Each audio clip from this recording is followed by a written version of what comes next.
welcome everybody to the Hot Topics podcast. This is Psycho 4081, and we have Dimitri Ward. And today's podcast, we're going to talk about something different. We had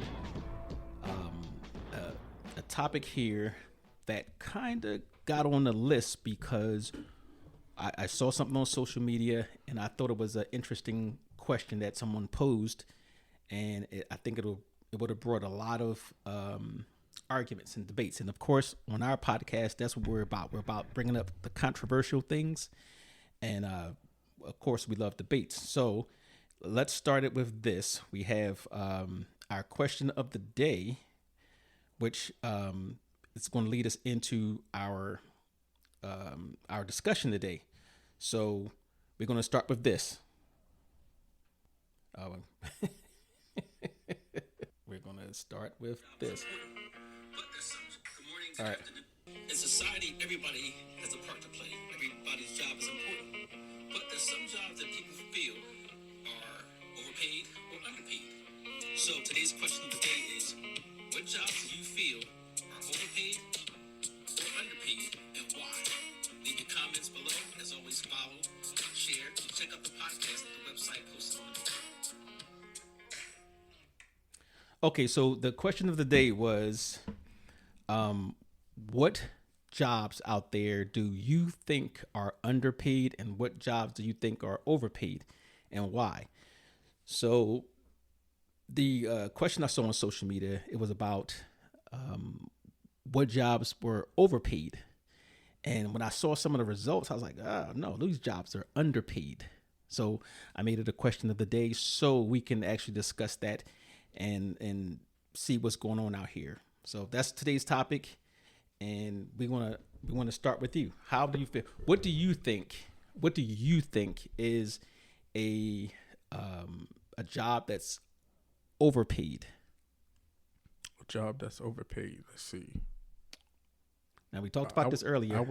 I would say, and people gonna think I'm crazy for this. Executive chef. Okay. Just by a little bit. I would also say, like I said earlier, a GM of a hotel.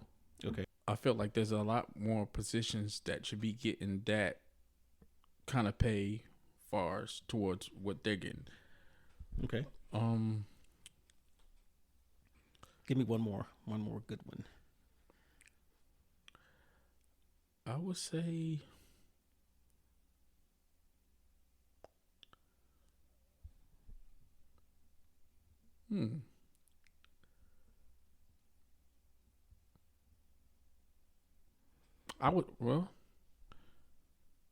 sometimes if you depends on where it is. But you maybe.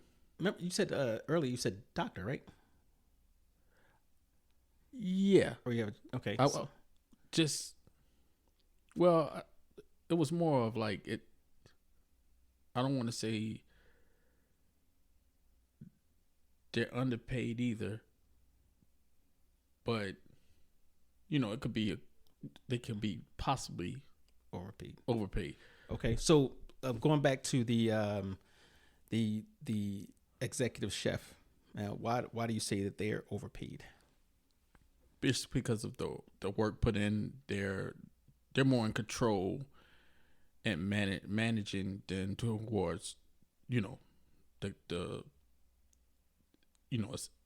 sous chef, assistant chefs, the kitchen supervisors, and yada yada. Under that, are more the backbone of it. They put in all the work. Okay. The executive chef just they come in and make sure everything, the menu, they do the menu, they do the scheduling, they schedule, the events, and, make sure everything is, depends on what kind of, whether it's with a corporate or, any other local restaurant or, whatever's going on. It's just, you always see this, the under chefs, with the cooks and the sous chef and the kitchen supervisors, they're doing all the work. Okay, so all right, you have a background And that you have experience in the kitchen, working in the kitchen, Yeah. in restaurants. Mm-hmm. Okay, so how many years? 24. 24 years. Okay, so you've seen the ins and outs and Exactly. okay, so chef, you're saying that the executive chef has less to do than everybody else, but they're getting the lion's share of the money. Far as the physical work, far as the work, The work. Okay. the actual work, not the responsibilities, the scheduling, making sure this. That's where it could be more hectic on the executive chef's part. So you think they should be getting paid less? Maybe, like let's say the executive chef's getting $100,000, right? And then the assistant chef is getting 50. And I don't know their salary range, but let's just say, do you think that maybe the executive chef should get maybe 80, and then the other two, or how many there is? So how many under chefs, or you say the assistant chefs, are there? And it depends. Like in one restaurant, like one restaurant, at one time. Normally, it's like one sous chef, Okay, which is right under the executive chef. Now, what does a sous chef do? Sous chef is like the next person in charge under the executive chef. So when the executive chef's not there, the sous chef's taking, filling out the things that the executive chef, does or whatever. Make sure, he's the person in control, making sure everybody's doing their job. But he's doing more cooking than the actual executive chef. Okay. He makes sure if they have a kitchen supervisor, under him, and the cook's in charge. Some places they'll have a sous chef, and they'll have maybe 1 or 2 kitchen supervisors under them. So you saying then they have the cooks and the preps. So they should get paid a lot more, and the executive chef should get a little bit less. I feel like the sous chef should get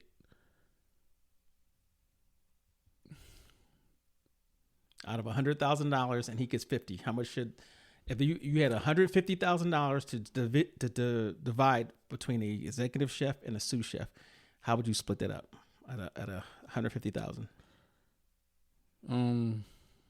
Maybe I would say 80-70, 80-70, 90-60, 80-70, 80-70. Okay. Yeah, I mean, because sous chefs they put in a lot of work. Okay. And now the executive chefs deal with the headache more. Okay, which I will if I should have to jack balance theirs it up. out. So it should jack theirs up way more. Okay, so let's say all right, we'll go with that. We'll go back because we want to go on to who we think is underpaid. And you mentioned the second one. You mentioned general managers of what? The hotel. The hotel. Okay, so a hotel general manager. Let's see, a hotel general manager. Why do you say they're underpaid? No, they're overpaid. I mean overpaid. I'm sorry. Yeah. Just because they have, once again, they have staffs under them that they'll have most places, general manager, they'll have assistant general manager under them, which is like in charge of when the general manager's not around, whatever. They're the second person in charge. They send the GM to another property or something like that. Okay. So so let me ask you something. If what do you think a hotel, let's say Hampton Inn, for example, what do you think their annual salary should be based on? What do you think is fair? A GM at a Hampton Inn. Mm-hmm.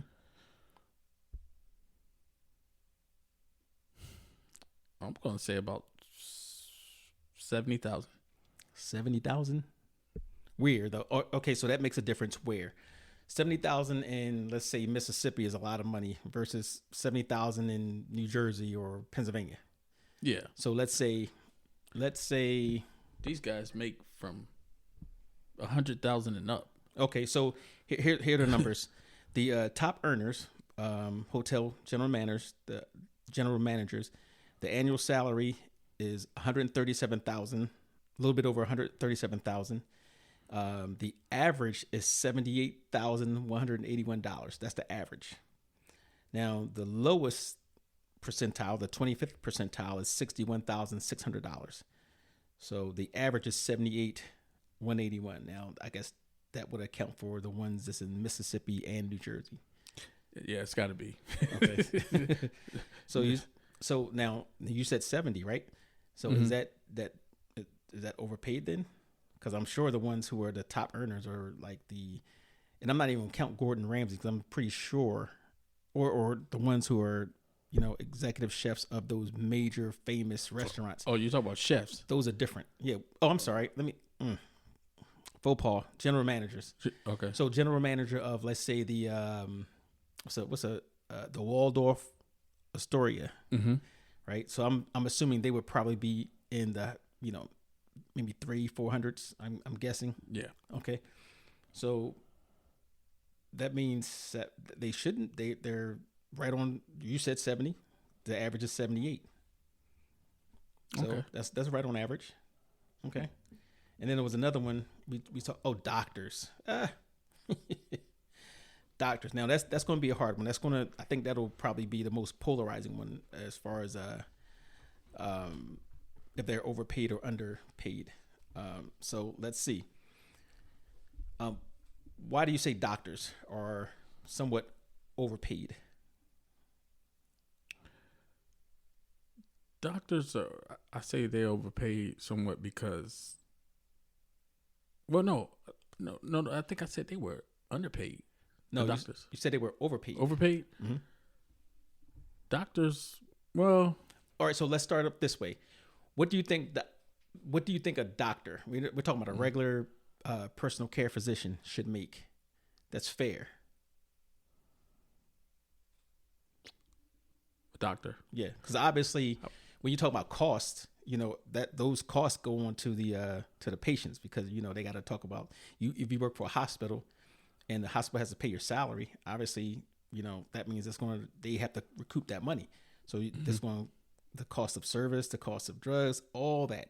That's why hospital stays are so high, and medical costs in general are high. But what do you think the personal care physician, the family doctor, what do you think that they should make reasonably? Like a family care doctor, I would say about high and low end. About 90. 90. Okay. So that's on the high end or low end or mid? That's on the low end. About mid. Mid. Okay. So mid. All right. So now the Doximity 2021 Physician Compensation Report reported that male physicians earn an average of $435,315. That's 2021. While the female physicians earn an average of $312,571.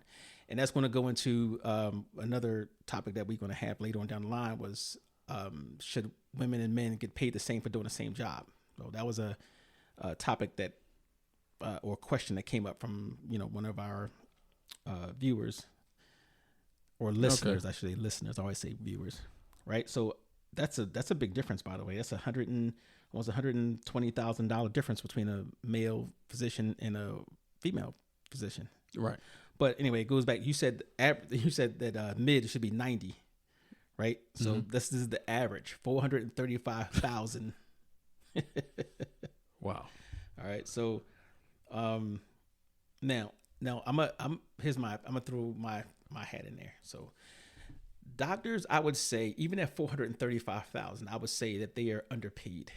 And this is the reason why. Doctors have a lot. I think you get paid by the level of responsibilities you have, and also the competition, right? So let's say I'm Dr. Strange before he became the hero, right? Great doctor, great surgeon, whatever it is, right? So one hospital knows I'm the best. I could do it all, whatever. And then another hospital who wants that same doctor, they're going to have to actually pay me more to leave my hospital. So I might be getting $90,000 from here, but guess what? Who's going to pull me from this $90,000 job? That hospital over there, who's going to offer me, say, $500,000 or even $300,000, right? So you have that factor in there. And then the one of the things is doctors have a lot, like the cost of medical school. What's the cost of medical school? And I know is a lot. You do what, 8 years? Yeah. 8 years. Average cost of medical school is in the range of, ooh, Lord. The average yearly cost of public medical schools is $53,420. Wow. Right? So that's from bold.com. And the average yearly cost of private medical schools is $65,575. So if you times that times 4, you're looking at $200,000, over $200,000, right? So you pay all this money that you're, and if you had to, get loans and stuff like that, that's a whopping amount of money that you'd have to pay back from a student loan or whatever. And then you factor this. You have medical malpractice insurance that you have to pay. It's a lot of liability. You have people's lives in your hands. So I think, in my opinion, I'm going to say a doctor would be underpaid. Not to mention, I saw a video on social media, and the guy was being treated by a doctor. I think he had an injury to his leg, and it was nasty. It had blood all over the place, whatever. And he looked at he recorded the doctor, and the doctor was falling asleep. Right? So, and I say that to, everybody knows that medical people, nurses, doctors, whatever, they put in a lot of hours, and a lot of them are overworked. And how hard is it to get in to see a doctor? It ain't easy, right? No. Exactly. So meaning that, they're well overloaded. Now I'm going to eliminate these doctors that do plastic surgery or, celebrity doctors and stuff like that's getting millions of dollars a year because they, cater to celebrities or whatever. But we're talking about the average doctors that's in the public hospital, right? Mm-hmm. So I think they're underpaid. If they were getting $400,000, I think it's worth it because they put all that time in to go to school. They have to pay all that insurance. They have to, they have a lot of responsibilities. So I'm gonna say they're underpaid. As far as the general manager, I think he was on point with that. I think that what drives it up is going to be competition. Who's going to get the best manager, right? And I guess it depends on where you are. And what was the first one you said? Oh, executive chef. Oh, executive chefs. Okay, so that's more or less, I think the higher. Only reason I would say I'm not going to say they're overpaid. I'm not going to say they're underpaid. I think their pay is going to be just right because of, the competition and who's going to, what they can bring in. Bingo. So I think theirs will go up and down according to that. Now, who I think are overpaid, and there's not many people that I think is overpaid, but I hate to say it. And I know it's going to be a debate.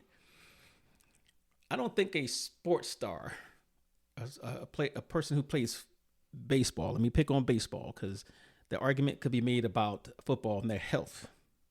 As a more dangerous sport. Football, hockey, whatever. But when you're talking about baseball, basketball, soccer, I know they get paid by the amount, really about how much they bring in to the stadium or to the arena, right? Mm-hmm. But there is no way you can say that a player needs 60 or should get $60 million to play a game. A game. 60. There's something like $60 million a year. 40 million, 50 million. Like what's now? The football quarterbacks, what do they get now? Like 40 plus? Yeah. A year. Right? Mm-hmm. In basketball is even more. They play 82 games or maybe more if they're good. They go into the playoffs. But baseball caps all of that. Yeah. So I mean, and that's guaranteed money. Unlike the football players, which is more dangerous, but this is guaranteed. Now, baseball, I'm going to give baseball a break. I'm going to give them a break because they play 162 games a year. 162 games. That's a lot. Sometimes double games in a day. They also play the spring season. So it seems to me, and I don't know exactly when spring season starts, but obviously spring. So you're looking at March. And they roll into the baseball season. Then they're done in October? Mm-hmm. So they're only getting November, December, January, February. They're getting 4 months off the year. Here's my thing with that, though. My opinion, there's less injuries doing baseball than compared to football and basketball. You could just say they play more games, which I get, but what about the injury risk? Well, I think baseball they get the same. I'm not gonna say the same, and I don't know the exact stats, but let's say they get the shoulder injuries, running into walls. They get the if they have to throw the ball a lot, they get the ankle injuries, the hamstring injuries. So they do get injuries. I think it's probably on the same level as a basketball player, if I had to guess. But football definitely, even if you don't even consider the injury. Well, basketball, my thing with basketball is I think basketball is worse on the injury because you're running up and down the court, you jumping, you going angle to angle, side to side. You using muscles that you know what I mean, like different muscles. Baseball, you're not doing all that. Yeah, of course you're using different muscles too, but not like basketball. Okay. Baseball, most you're doing running to the bases or whatever, like running to catch the ball outfield, whatever. You set up, but the injury risk is not less high than towards playing basketball and football. Whoa. Okay, you was on point with that. So, according to allinjuryrehab.com, who do you think is first? Don't tell me baseball. No, football. Between football and basketball? No, of all the sports. Football. Football's number one. Number two? Number two, I would say it's either hockey or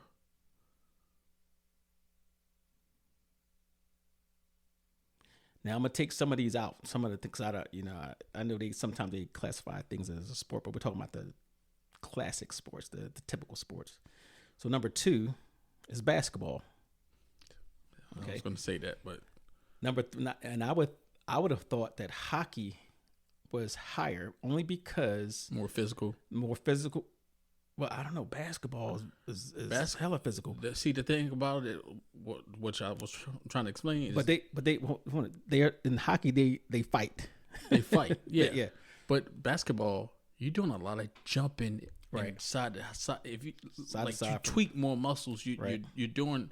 You know what I mean? It's a higher risk. You're jumping in the air, which a lot of players don't. They go up for a dunk or layup and take a risk of just getting like beat down or pushed down or whatever case may be, or running into another player. But you're running up and down the court. You got a higher risk of tweaking more muscles and a lot of wear and tear also. Yeah, okay. Wear and tear. Football, you get a breather because it's well, even football. Football is just brutal. Like you're on the field, it's just 100% brutal. You get a breather though more than basketball. Right, but that's okay. So you have maybe you expend less. Not gonna say energy, but your stamina can be less. Yeah. But I wouldn't say those dudes in the trenches, them offensive and defensive linemen, they go at it. Right? Yeah. But I can see that. But as far as that football though, it's smash. Yeah, it's more 100%. Brutal. Yeah. So hockey was number 3. I took out rock climbing was actually above that, but I took off rock climbing. I don't consider that a sport. I hope I didn't offend any rock climbers out there. But number 4 was rugby. Oh yeah. Oh, I definitely could see rugby. I would have even thought rugby might even be number 2, because that's rugby is physical. Yeah, that's football without the pads, So they got number. I'm gonna take this one off. It's base jumping. It's like skydiving, but I don't see that as a typical sport.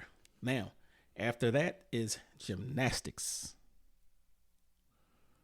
Oh, absolutely. As far as like just injuries. Or brutal injuries. Sport. We're talking about injuries. Okay, injuries. Right. Okay. Yeah, I can see that. Okay. High risk. So, and let me run down the list. Baseball wasn't on that list.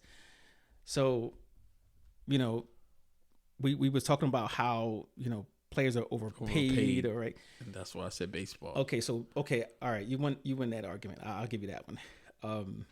But I still like 162 games. If they still do the running, they're not going to be up and back like basketball, right? So, all right, they're able to get a breather, especially if you got a great pitcher. I'm gonna ask you a question. Why do you think they play 102 games? Or what was it? 162. 162. I know that's a lot. I know that's a lot. I think because of less injury prone factoring in that, because they're not running up and down like football, basketball. Right. They're not doing all of that. They also don't play in the rain or the snow. Right. All right. So all right. Okay. So we'll get that. So sorry, baseball players, you're on the list. You're overpaid.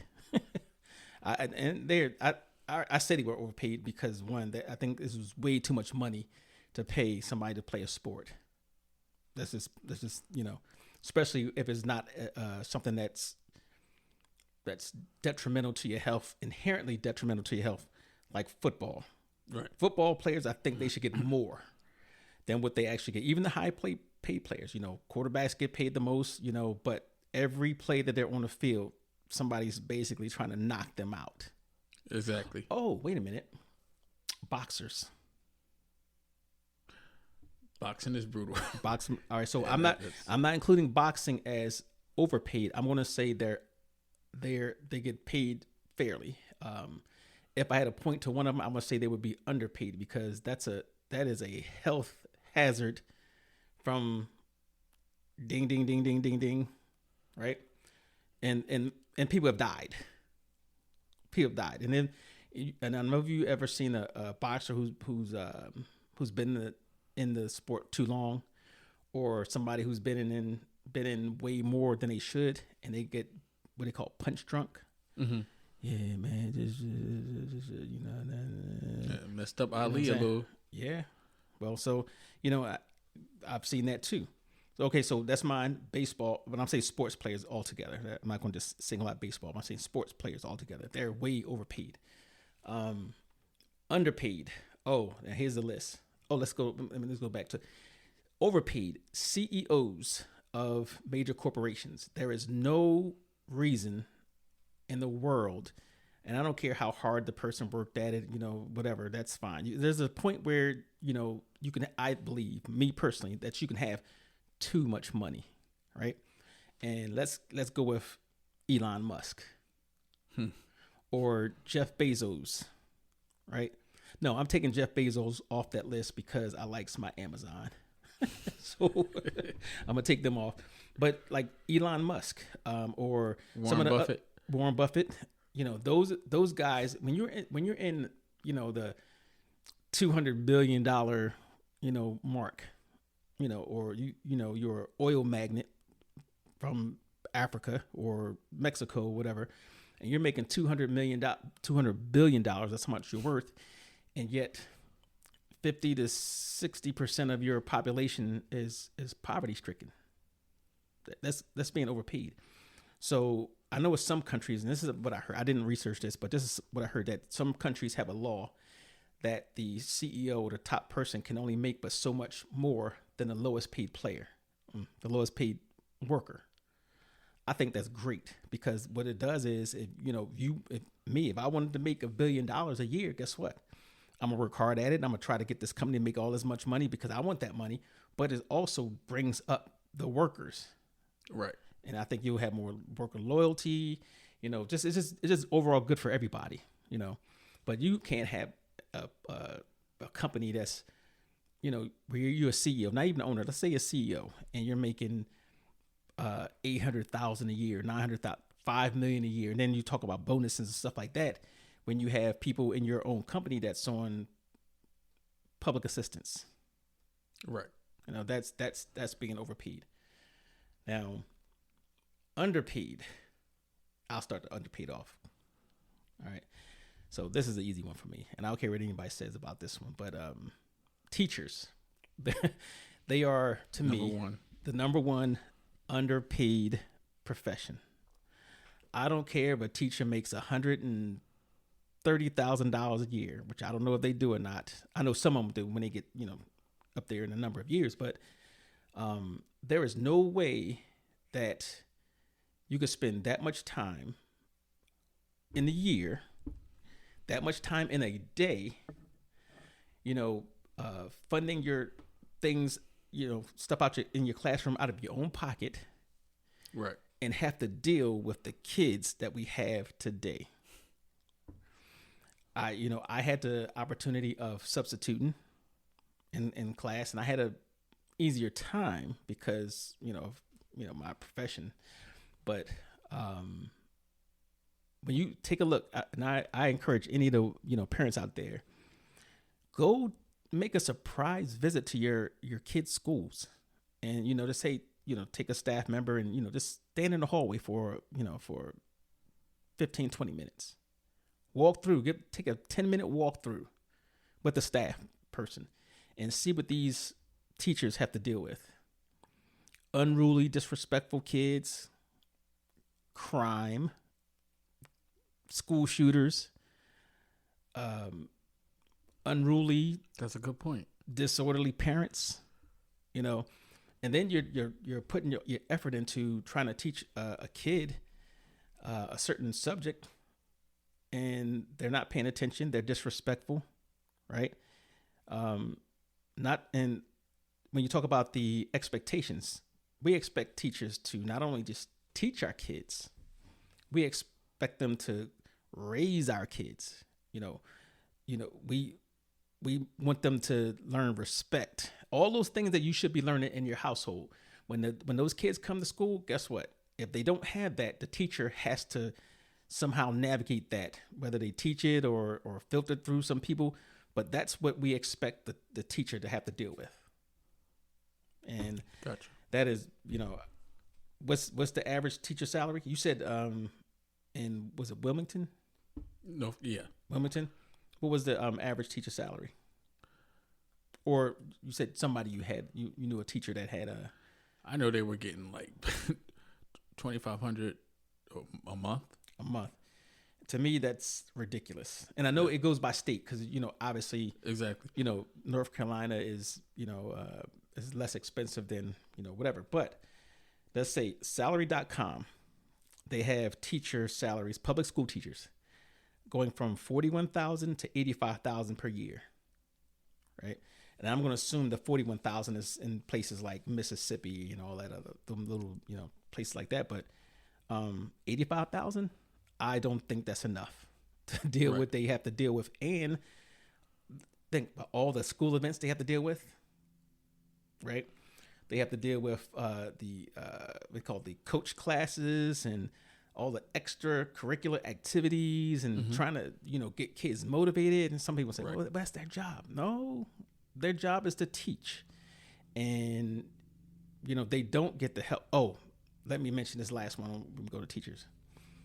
Teachers who are graded based on how their students perform. Totally not fair. How do you grade a teacher who is teaching special ed? How? You can't. There's going to be students that will never, ever, I don't care how good a teacher you are, that will never make the cut of, the standard. Yeah. They just won't. So that's inherently not fair. So the other two, I'm gonna throw nurses on there too. Nurses don't get paid enough. Nurses, they get, depending on where you are, they get a decent amount of salary, but not for the hard work they have to put in, the long hours, because they're always short, right? And they have to deal with the bottom level stuff, the combative patients, the family of the combative patients, the emergency trauma. You know, they have to deal with a lot. Right. And then of course, how did it go with COVID? COVID shut down almost everything. But guess who had to go to work? Teachers. Doctors. Is it teachers? No, teachers. Well, yeah, teachers did too, but not into work. They did it like online. But nurses had to be there. Nurses and doctors, medical staff. They had to be frontline, ground zero, right? Same thing with police and firemen, right?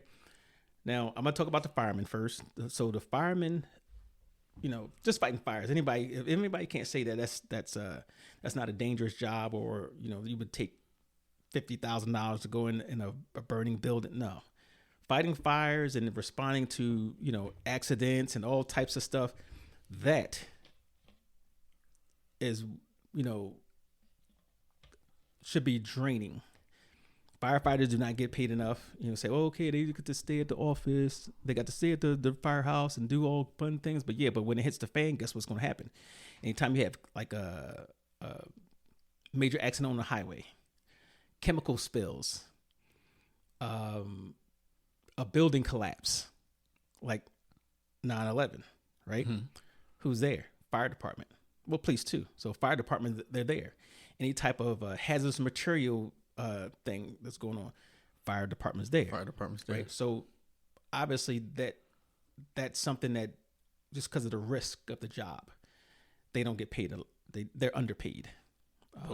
Police, same thing. Same thing along those lines. Your life is on the line every day. Exactly. And just to add on to the police, not only do they have to deal with those things, they're out there, they're a target inherently because they have that uniform on. You could be a great law enforcement officer, great cop or whatever, but guess what? Sometimes people don't see you as a person. They see that uniform and say, oh, that's a cop. I had a bad experience with a cop, or I had a good experience with a cop. So, you know, every day is a day that they know in the back of their head that this could be my last day. So I did something with somebody. I said, we were talking about police officers. I said, let's get a little board and then do a spin, right? And say, can I give you $50,000 a year? Let's say, can I give you $100,000 a year? And I take this little board and I spin the wheel. And let's say one of those, let's say out of this 365 spots where that thing could land on, right? In every other spot, there's a black spot where you could be killed or you know, seriously injured. Would you play that game? If that little ball, like say roulette, if that little ball landed on the black, which is seriously injured or killed, for $100,000. Imagine having to spin that wheel every day. 5 days a week, 6 days a week, whatever. Every day you spin that wheel. And if that ball lands on the black, that's it. Curtains. That's No reset, no add no more quarters in, that's it. Right? So that's the reason why I think those three are grossly underpaid. Those three. What would you, let me throw this in there. Umpires. Umpires don't, anybody who's a referee, an umpire in any sports, I don't know what you get. I'm sure it's not enough, because I couldn't do that job. I couldn't. So let me throw that one in there. Well, in the NFL, a lot of them are not making calls, so I guess it's balancing out for them. Yeah, but you automatically get if you make a mistake. This is one of those jobs too, like even police. If you make a mistake, oh, he's a dirty cop or she's a dirty cop. Well, sometimes you can't be perfect all the time. You're going to make mistakes. Right. Same thing with a referee. Referee make a mistake. Let's say, what's the worst mistake you ever made? Not you, but referee. Yeah.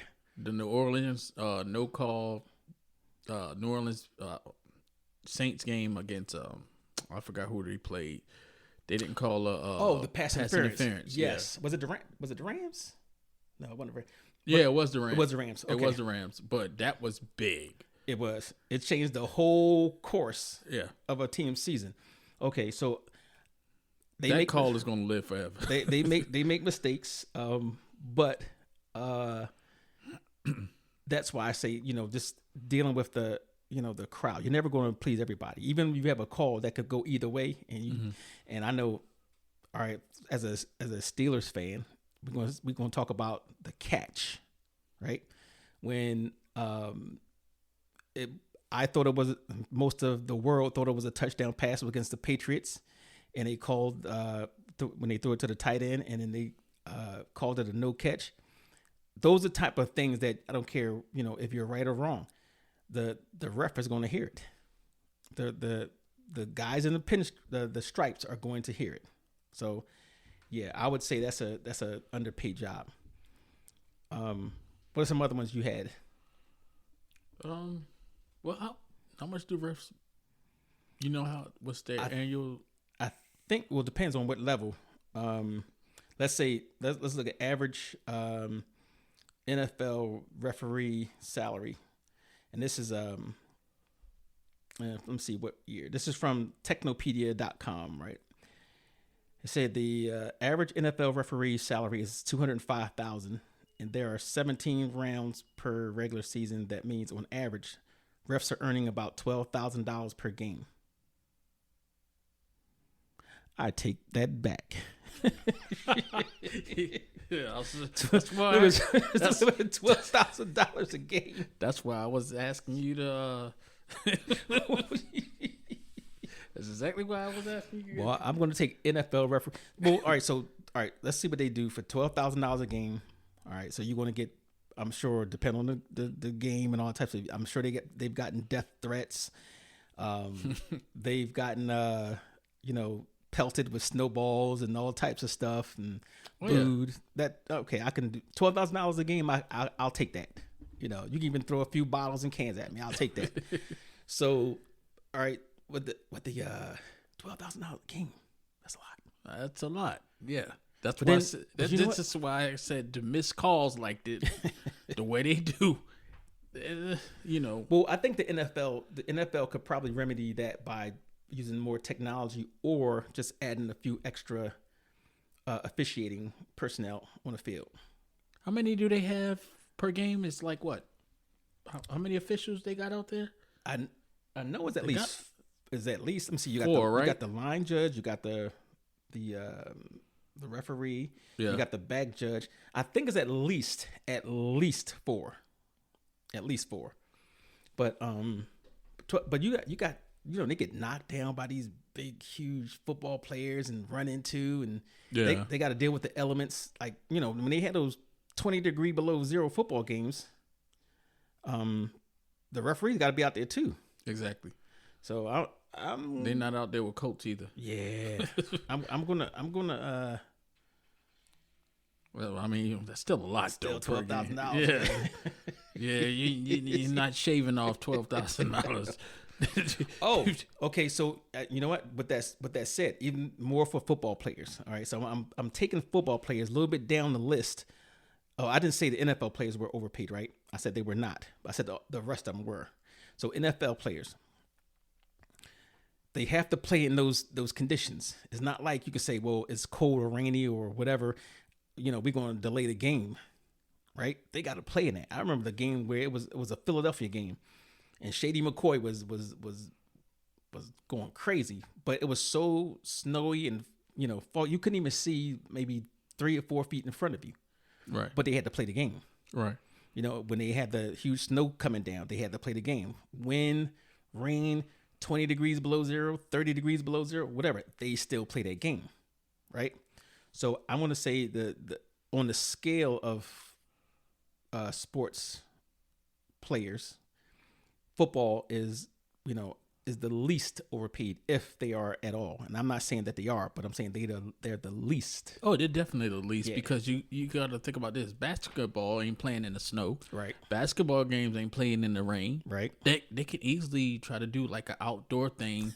Also, like open up or whatever. Just make sure the ground is not. Right. You know, they don't do that for them. Right. So yeah, you can football. And baseball it's games more get rained brute. out. Huh? Baseball games get rained out. Yeah. Yeah. But football is more brutal because that and the turf. Yeah. You gotta remember the turf. They get hurt. That's true. On what is it? Turf toe.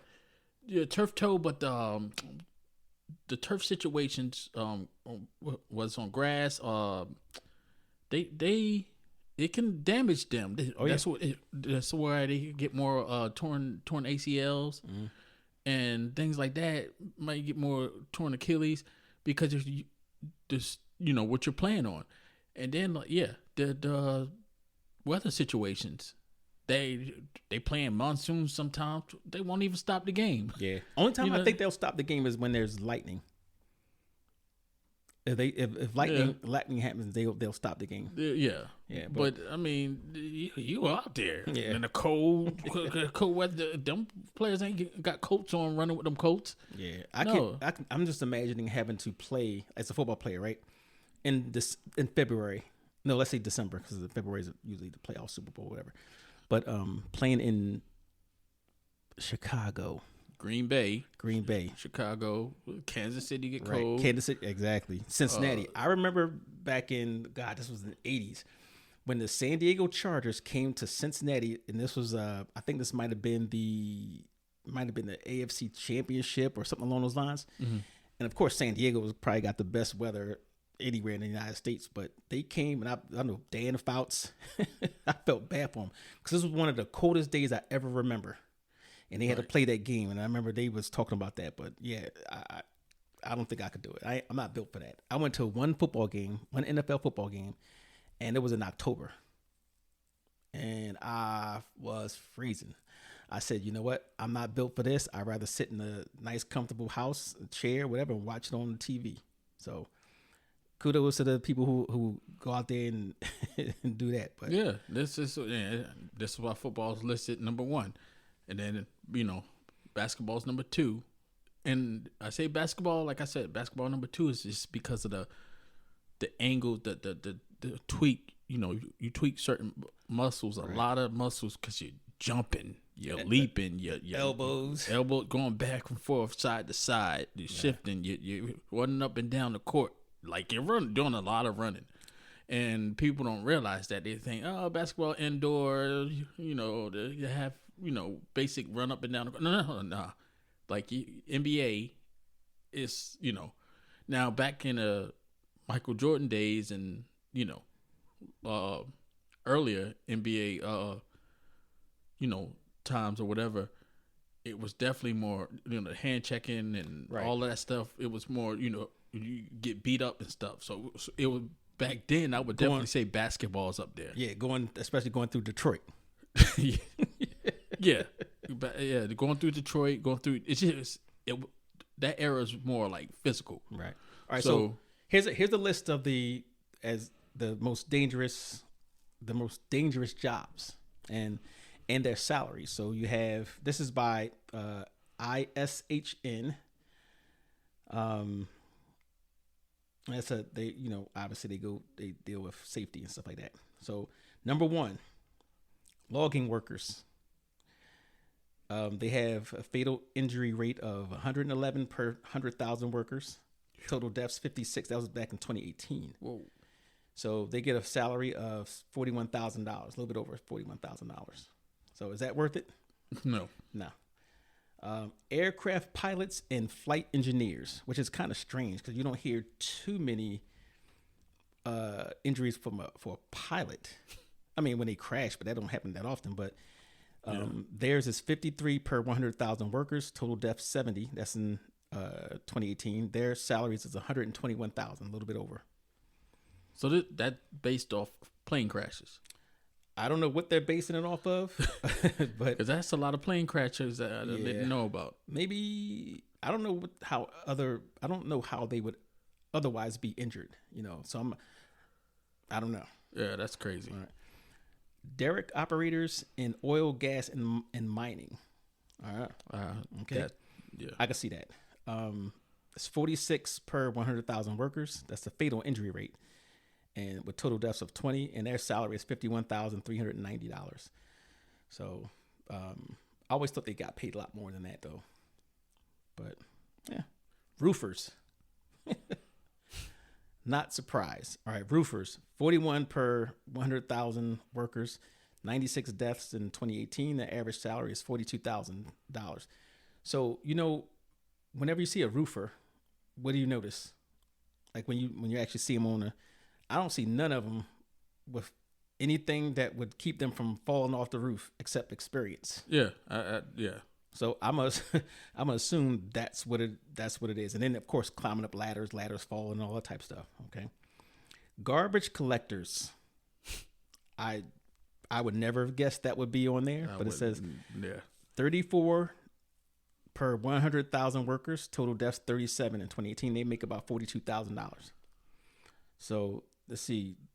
They say generally these workers will drive a truck through neighborhoods and empty garbage bins and dumpsters into a truck.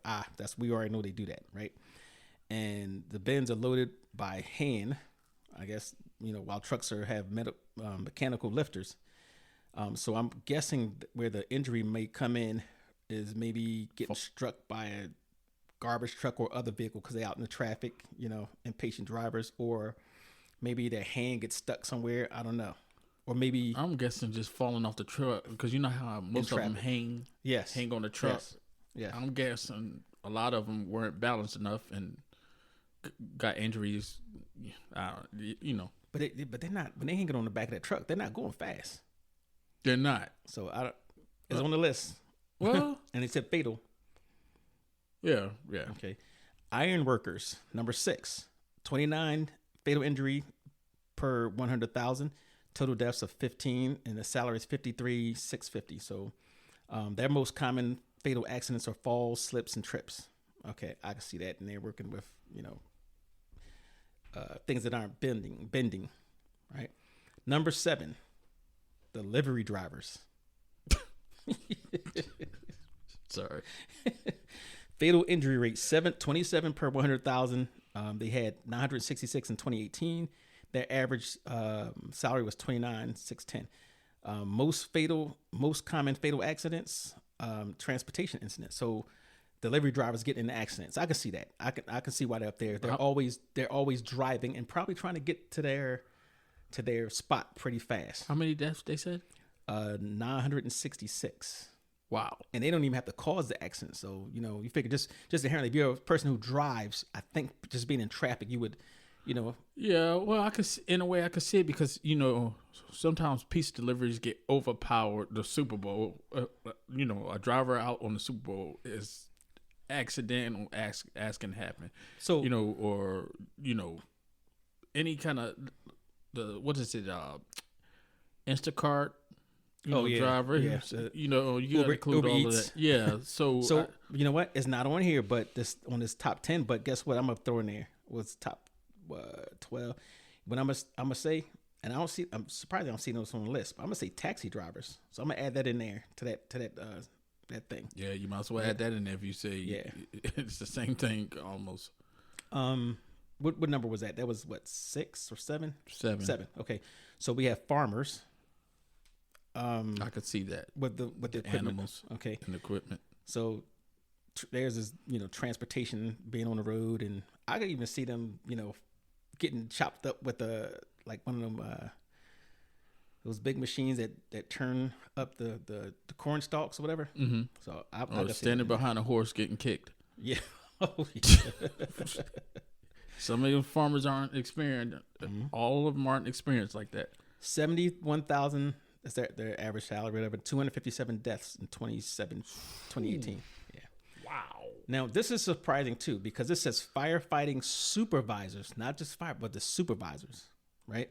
So for the fire department? Yes, they're at number 9. So they make about 82,000 a year, and they had, total deaths in 2018 was 14. So it's 20 per 100,000. I don't see how that makes the list, but I can imagine, the supervisor, you always see that one truck with the lights on top. Yeah. Following behind. Maybe that's, in traffic accidents.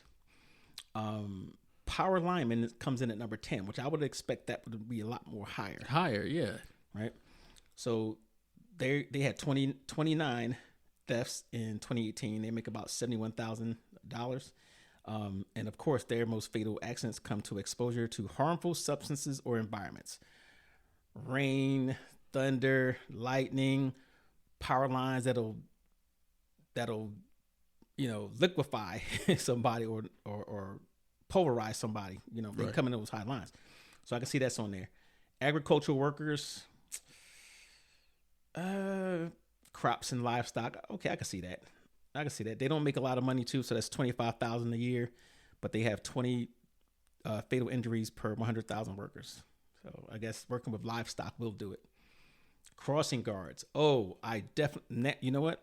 I think the more years that go by, the higher they come up on the list, because we have drivers out there that don't want to stop for the stop signs or lights or workers or whatever.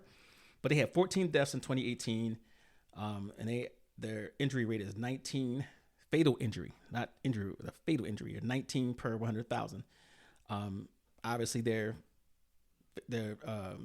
fatalities are in the transportation parts, right? Crane operators, I can see that too. Contact with objects and equipment, and they make about 60,000.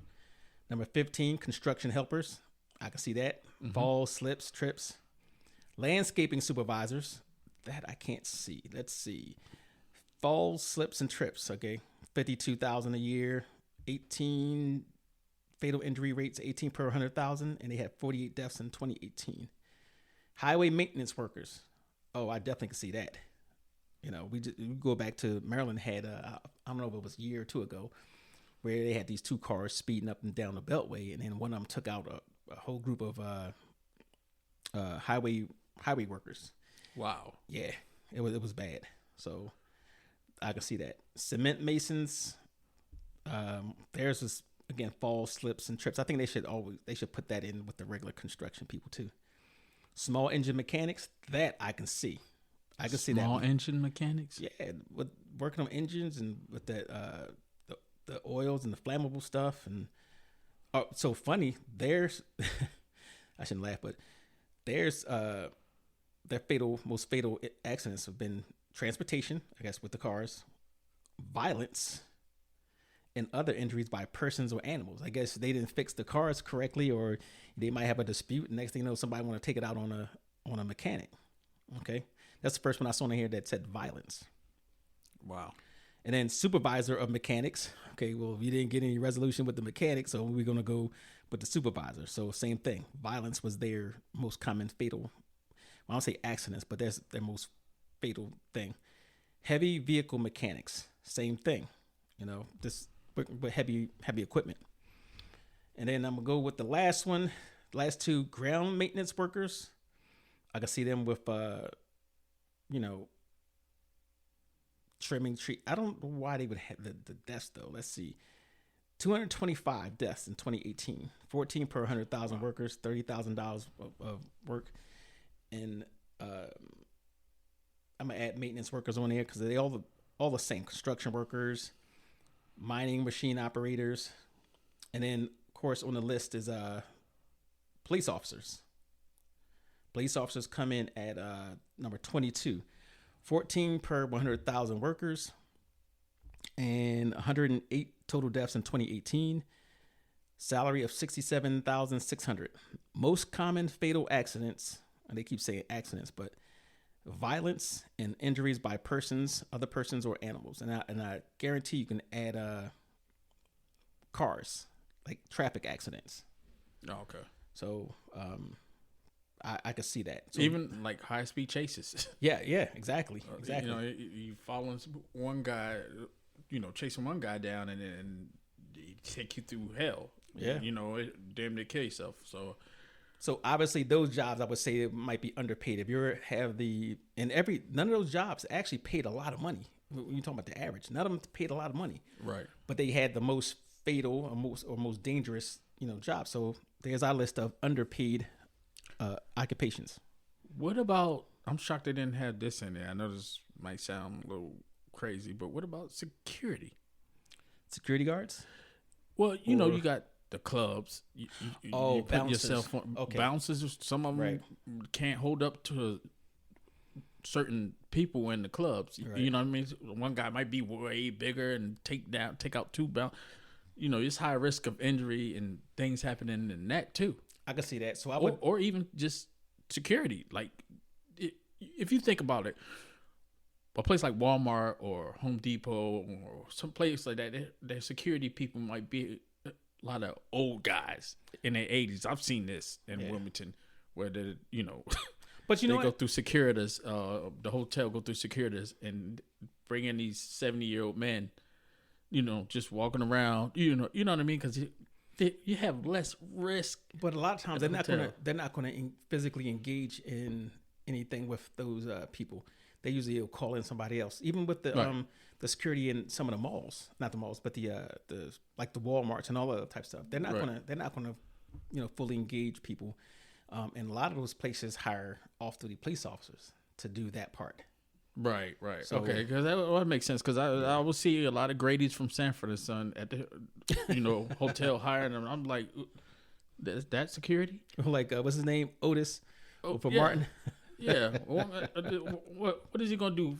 Flash a flashlight at you? Hey, that's all I need to do. Seriously, all they need to do is be a good witness. Flash a flashlight at you. That's it. You looking like it probably confuse you more than anything. Mm-hmm. Should I rob this guy? He's got a flashlight. But I mean, yeah. So that's our list of most overpaid, most underpaid jobs that's out there. I'm pretty sure we couldn't go the whole list of jobs because I don't want to take runway model off the list either as far as slips and falls. But that's it. What do you think you guys out there listening? What are some of the jobs that you say are overpaid and underpaid, and why? If you see our stuff on social media, there's one more job that I think that's underpaid, but I really don't know the exact annual salary on them. Underpaid? They might be. I can't really say that because I don't know what their annual salary is. What do you think? But you think they're underpaid or overpaid? They're probably underpaid. I'm guessing. Who is it? Security. Money.